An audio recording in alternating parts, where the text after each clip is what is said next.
باللہ من الشیطان الرجیم بسم اللہ الرحمن الرحیم۔ واقعہ کربلا۔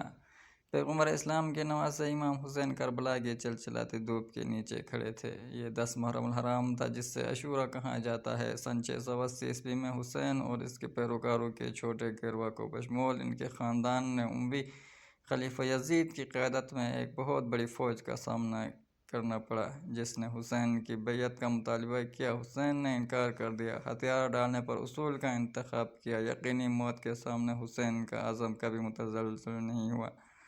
اس نے ایک طاقتور تقریر کی، اپنے پیروکاروں کو اپنے عقیدے پر ثابت قدم رہنے اور انصاف کو برقرار رکھنے کی تلقین کی۔ زبردست مشکلات کے باوجود ان کے الفاظ نے ہمت اور لگن کو متاثر کیا۔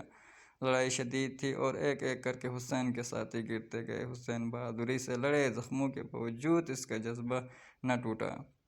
بالآخر وہ گھیر لیا گیا اور گر گیا۔ اس کے جسم کو تیروں اور تلواروں سے سوراخ کر دیا گیا۔ ان کی شہادت اسلامی تاریخ کا ایک اہم لمحہ ہے جو ظلم اور جبر کے خلاف لازوال جدوجہد کی علامت ہے۔ حسین کی قربانی امید اور مزاحمت کا ایک کرن بن گئی جس نے لاکھوں لوگوں کو حق اور انصاف کے لیے کھڑے ہونے کی ترغیب دی۔ اس کی میراث زندہ ہے، ہر سال محرم کے دوران عزت افزائی کی جاتی ہے، انسانیت کو ایمان اور راست بازی کی پائیدار طاقت کی یاد دلاتا ہے۔